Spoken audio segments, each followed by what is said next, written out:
Hello, स्वागत है आपका क्रिक ब्लास्ट रेडियो पर। मेरा नाम है सत्यम और मेरे साथ हैं इकबाल। बहुत बहुत स्वागत है आपका। धन्यवाद सत्यम, बहुत बहुत शुक्रिया। आखिरकार भारत ने वापसी कर ही ली। आखिरकार क्या, बहुत ज़्यादा इंतज़ार एक्चुअली नहीं करना पड़ा इंडिया को वापसी करने के लिए। एक मुकाबला हारे और उसके बाद दूसरे मुकाबले में ही वापसी हुई। अहमदाबाद में ही सारे मुकाबले खेले जा रहे हैं। 2 मैचेस हो चुके हैं, 1-1 से सीरीज़ बराबर है अभी फ़िलहाल। पहले 2 मुकाबलों में टर्नआउट बहुत अच्छा था, दर्शक काफ़ी ज़्यादा बड़ी संख्या में आ रहे थे मैदान पे। लेकिन तीसरे मैच से पहले इकबाल, बड़ी खबर ये कि अब इस सीरीज़ में कोई दर्शक नहीं होंगे। बिल्कुल, ऑब्वियसली आप चाहते हैं कि जब मैचेस हों तो वहाँ पर दर्शक अच्छी खासी संख्या में हों, लेकिन ये चैलेंजिंग कंडीशंस हैं। इस वक्त हम टेस्टिंग टाइम में जी जी रहे हैं और ऑब्वियसली यहाँ पर अगर हालात ऐसे बन रहे हैं, कोविड के केसेस अगर बढ़ रहे हैं, तो हम इसमें कुछ कर नहीं सकते। हर किसी की ख्वाहिश होती है सत्यम, चाहे वो खिलाड़ी हो, चाहे वो क्रिकेट का जानकार हो, क्रिकेट का फॉलोअर हो।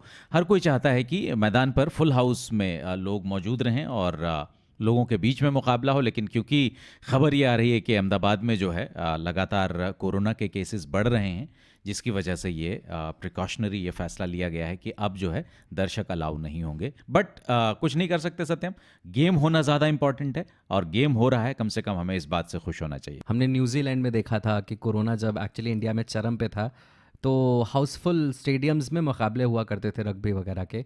तो आखिरकार इंडिया में दर्शकों की वापसी मैदान पर देखकर हम बहुत खुश थे, लेकिन वो खुशी बहुत जल्दी गायब हो गई। दुख हुआ बहुत।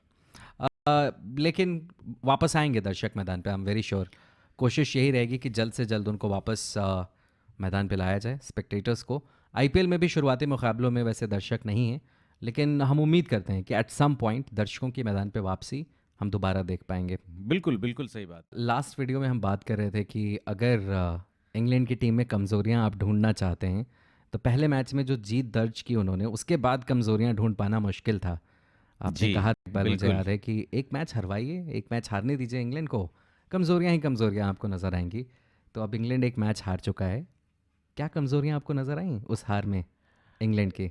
देखिए, एक चीज़ तो सबसे अहम चीज़ जो मुझे नज़र आई कि अगर आप वेरिएशन अच्छी करते हैं इनके सामने, तो ज़रूर ये फंसते हुए नज़र आएंगे। और स्लो पिचेस पर ये जी। फास्ट बॉलर्स हों या फिर स्पिन गेंदबाज हों, इन दोनों ही गेंदबाजों के सामने इंग्लैंड के बल्लेबाज फंसते हुए नज़र आए सत्यम। तो ये एक कमज़ोरी ज़रूर उभर करके सामने आई। चेंज ऑफ पेस टी20 क्रिकेट में तब और ज़्यादा प्रभावी हो जाता है, तब और ज़्यादा इफेक्टिव हो जाता है जब आप स्लो पिच पे विविधता का इस्तेमाल करते हैं। तो इट वुड मेक सेंस अगर एक और स्लो पिच होती है, तो पिछले मुकाबले में जिस तरीके की वेरिएशन आपने देखी थी, उस तरीके की वेरिएशंस आपको दोबारा देखने को मिले। लेकिन इंडिया ने धमाकेदार जीत दर्ज की, वापसी की इस सीरीज़ में। एक एक कर देना, अब ये नए सिरे से सीरीज़ दोबारा स्टार्ट हो रही है। लेकिन एब्सोल्युटली। क्या एडवांटेज आपके हिसाब से किसी एक टीम के पास है, इंडिया या इंग्लैंड? बिल्कुल, अब एडवांटेज मुझे लगता है कि इंडियन टीम के इंडियन टीम के पास है। पास है। क्योंकि देखिए, पहला मैच हारने के बाद ऑब्वियसली आप भी थोड़ा-सा जो है जी। सकते में आते हैं कि ये क्या हो गया? कहाँ पैनिक करने का भी चांस होता है। हालाँकि इस इंडियन टीम से एक्सपेक्ट ये नहीं किया जाता था सत्यम कि ये टीम पैनिक करेगी। लेकिन क्योंकि अब हम जीत चुके हैं एक मुकाबला और हमारे गेंदबाज अच्छी लय के अंदर नज़र आए। सबसे अच्छी बात ये नज़र आई इस मुकाबले में, जी। बैट्समैनों ने रन तो किया, लेकिन अच्छी बात ये रही कि भारतीय गेंदबाजी, जिनको कि हम बुमराह और शमी की गैर मौजूदगी में ये मान के चल रहे थे सत्यम कि शायद उस तरह का इम्पैक्टफुल गेंदबाजी नहीं हो पाएगी, लेकिन भारतीय गेंदबाजों ने जो इम्पैक्ट दिखाया है, ये बहुत ज़्यादा खुश करने वाली बात है। और यकीनन भारतीय टीम अब यहाँ से एक फेवरेट की तरह होगी आने वाले मुकाबलों में। ईशान किशन से ओपन करवाने का, पहले तो उनको खिलाने का और उसके बाद उनसे ओपन करवाने का जो फैसला था टीम का, वो अच्छा साबित हुआ। लेकिन सिरदर्दी भी है थोड़ी सी, क्योंकि पिछले मुकाबले में आपने राहुल और ईशान किशन, केएल राहुल और ईशान किशन से ओपन करवाया। राहुल को आप ड्रॉप नहीं करना चाहेंगे इतनी जल्दी, क्योंकि उन्होंने कुछ गलत किया नहीं है, टू बी ऑनेस्ट। लगातार अच्छा खेलते हैं जब भी उनको मौका मिलता है। लेकिन अब परेशानी की बात यह है मैनेजमेंट के लिए कि ईशान किशन ने ओपन करते हुए बहुत अच्छा काम कर दिया। रोहित को जब वापस आना होगा वो आएंगे ही, और उनके लिए टीम में जगह बनेगी ही। लेकिन क्या धवन की परेशानियां बढ़ रही हैं, क्योंकि लेफ्ट हैंडेड बैट्समैन भी हैं ईशान किशन। अब जब रोहित वापस आएंगे तो किसको ड्रॉप करेंगे? धवन के लिए तो वैसे ही प्रॉब्लम्स पहले से हैं, क्योंकि कोहली सीरीज़ शुरू हो उसके पहले ही ये बता चुके थे कि वो अब थर्ड ओपनर है। तो क्या एक और फोर्थ ओपनर भी टीम में ऐड हो गया है ईशान किशन के इस प्रदर्शन के बाद? बिल्कुल और आपने सही कहा कि शिखर धवन का क्या होगा। शिखर धवन को ऑलरेडी कप्तान ने ये बता दिया था कि ये तीसरे ओपनर हैं हमारे, जी, और अब तीसरा ओपनर भी एक मैच के बाद ही ड्रॉप कर दिया जाता है, और जिस खिलाड़ी को उनका रिप्लेसमेंट बनाया जाता है जी। वो उस मौके को दोनों हाथ से पकड़ रहा है। वो थर्ड ओपनर से बेटर खेलता वो है। थर्ड ओपनर से बेटर खेलता है, और जी। क्योंकि अब इनके पास उम्र भी है, या शिखर धवन एक उम्र अब उनकी हो चुकी है। जाहिर सी बात है कि अगर भविष्य आप तलाशना चाहेंगे तो आप ईशान किशन के ऊपर दांव लगाएंगे, और क्योंकि वो निडर निर्भीक होकर के बल्लेबाजी कर रहे हैं। आपने कल देखी जिस तरीके से दूसरे T20 मुकाबले में बैटिंग की उन्होंने, अ, बहुत ही ज़बरदस्त बैटिंग की उन्होंने, सबको इम्प्रेस किया। तो मुझे लगता है कि यस, शिखर धवन के लिए मुश्किलें बढ़ेंगी अब यहाँ से, और ये इंडियन टीम के लिए अच्छी बात है कि आपके पास ऑप्शंस बढ़ रहे हैं, और यंग खिलाड़ी जब आकर के प्रदर्शन करता है सत्यम, तो ये इंडियन क्रिकेट को एक सही दिशा भी दे रहा होता है at the same time. Ishan Kishan का हालांकि एक मुकाबले में जो प्रदर्शन था, उसकी वजह से आप राहुल को ड्रॉप करेंगे क्या जब रोहित की वापसी होगी? या आपको लगता है कि राहुल ने तो यार कुछ गलत किया नहीं है, और एक मैच में अच्छा खेलने की वजह से आप मतलब ईशान किशन को शायद राहुल के ऊपर वरीयता न देना चाहें? इंटरेस्टिंग होगा देखना कि जब एक्चुअली रोहित की वापसी होती है तो ओपनर्स दो कौन होते हैं। मुझे नहीं लगता कि जो आपका फोर्थ ओपनर है जी, वो थर्ड के साथ साथ सेकंड को भी लांग जाएगा सिर्फ एक पारी की मदद से। आपको क्या लगता है?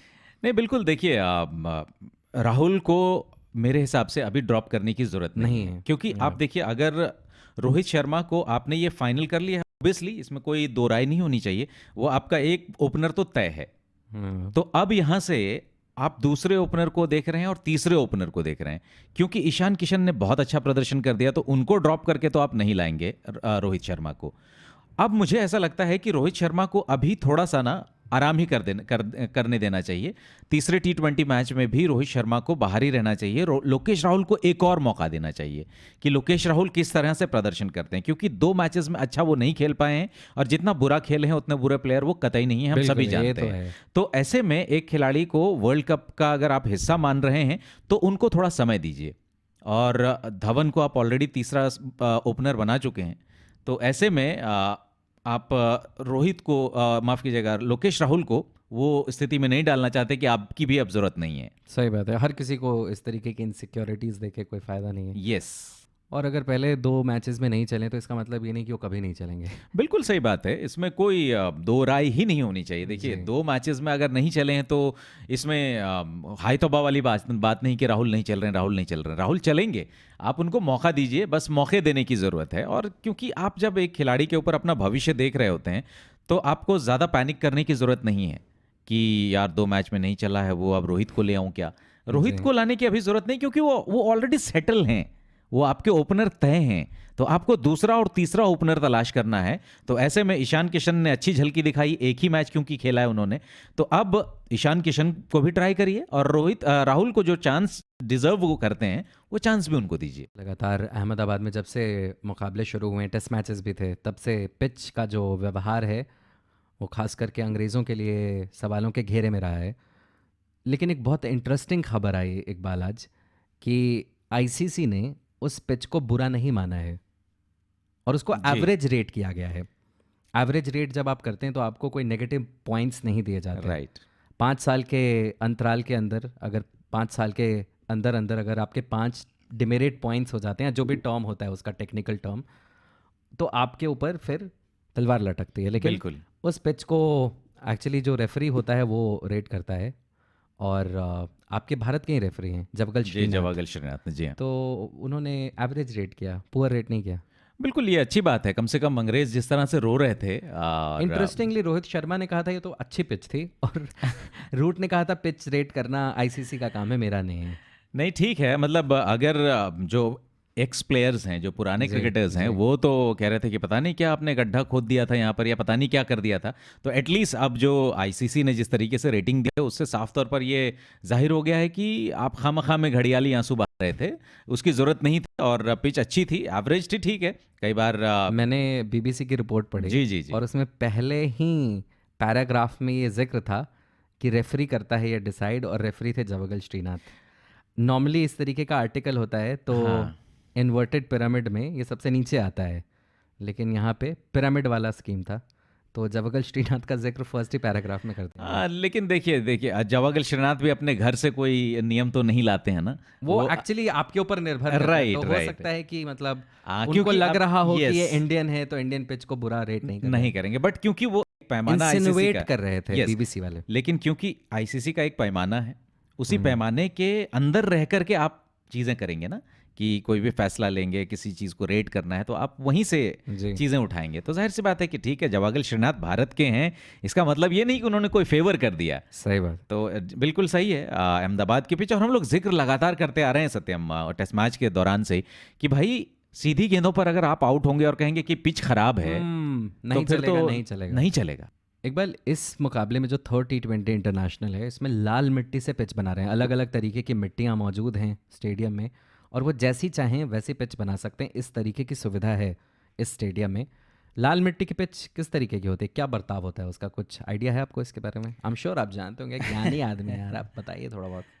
देखिए लाल पिच जो होती है, लाल मिट्टी की जो पिच होती है जी वो सबसे अच्छी मानी जाती है। और जी। अगर आप लाल मिट्टी वाली पिच की बात करेंगे तो वानखेड़े स्टेडियम जो है मुंबई का, सबसे बेस्ट आप कहेंगे तो गलत नहीं होगा। इंडिया की पिचेस जी में ओहो, सबसे बेस्ट पिच माना जाता है। और एक इसका एक इनिंग्स में 3-3 सेंचुरीज देखी है मैंने उस पिच यस पे। बिल्कुल। और ना सिर्फ सेंचुरी सत्यम, देखिए यहाँ पर ना हर गेंदबाज के लिए, चाहे वो फास्ट बॉलर हो, ऑफ द सीम मूवमेंट मिलती है उनको, बाउंस जो है बिल्कुल ट्रू होता है, वहाँ पे गेंद हवा में भी स्विंग करती है। सही बात है। इसके अलावा अगर आप स्पिन गेंदबाज हैं तो वहाँ भी आपको बाइट मिलेगी, और बल्लेबाज हैं तो वहाँ भी आपके लिए बहुत कुछ होगा। गेंद बिल्कुल सही ढंग से बल्ले पर आती है, ट्रू पेस होता है।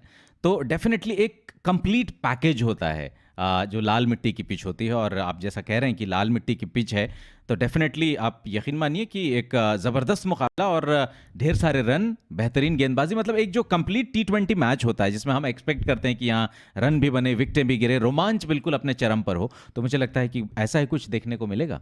आज की वीडियो में बस इतना ही। वैसे ये शो है एक तरीके का, और इसका नाम है द बिल्डअप। मेक सेंस, हर मैच के पहले आता है और आएगा आगे भी। हमारा प्लान है कि ये जो इन वीडियोस का सिलसिला है इसको जारी रखना है। और इकबाल भी एकदम मुस्तैदी के साथ आ जाते हैं। बिल्कुल मज़ा आता है आप सभी के साथ जुड़ जी करके। बहुत और मज़ा आता है। मैच से पहले अगर इस तरह की बातें होती हैं आह, तो और फील आ जाता है, जीने को मतलब क्या मैच चाहिए। बिल्कुल मैच से पहले ही मैच वाली फीलिंग आने लग आए, जाती है। आए। अमेजिंग। तो अभी के लिए इतना ही। हम आपसे दोबारा मिलेंगे बहुत जल्द। बहुत जल्द क्या, मैच शुरू होगा 7 बजे, 6:30 बजे टॉस है। और भैया आप लोग आइए ना, 6:30 बजे लाइव होंगे, हम मज़े लेंगे साथ में। अभी के लिए ख्याल रखिए, मिलते हैं। Bye bye. Thank you.